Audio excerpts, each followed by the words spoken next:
Miami hosts the Raiders. The over-under is 46.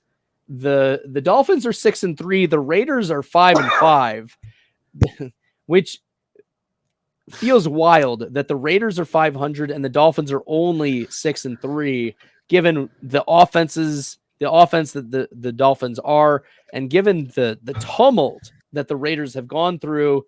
We're obviously starting Josh Jacobs. We're starting Devontae Adams in almost every scenario. You have to be in like a 6 or 8 team league to eyebrow raise about Devontae Adams, even though he's had some bad games as of late. But I guess a question would be Jakobi Meyers, because Jakobi Meyers has very much been affected by this new coaching scheme and new regime and new game plan, game calling, all of that. Like the game plan has shifted for the Raiders. We just saw today Jacob Johnson cut, like the fullback cut, because he didn't fit the scheme. And so Jakobi Meyers right now is my wide receiver 39 on the week.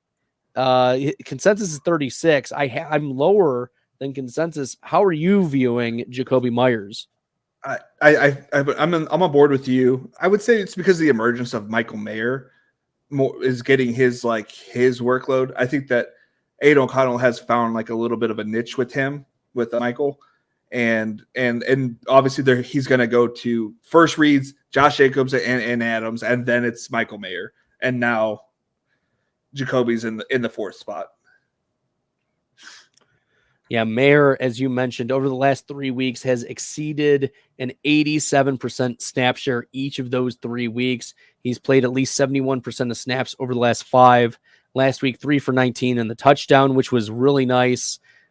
He's had a couple instances where he's had 6, 4, and 5 targets. So he's clearly playing ahead of Austin Hooper, no doubt about that.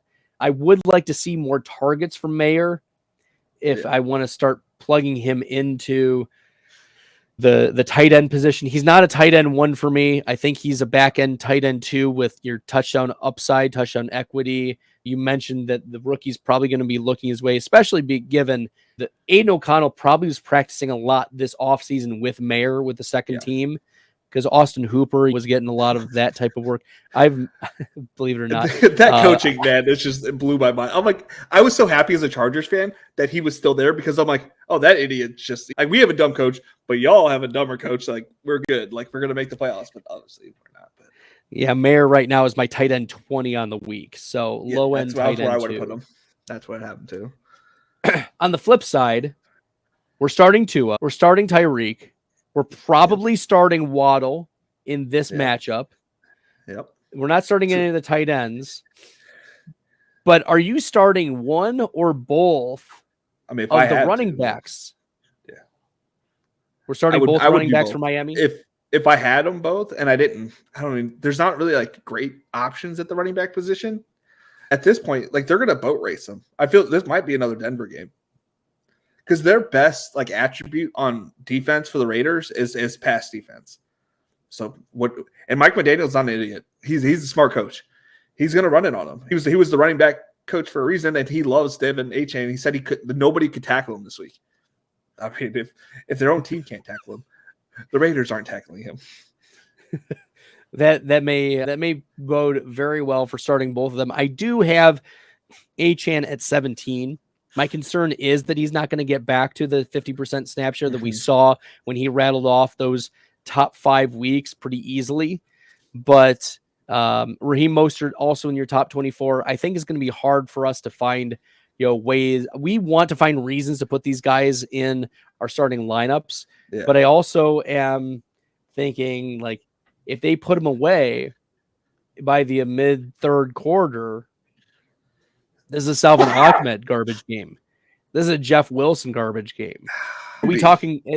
This is a 13.5-point spread.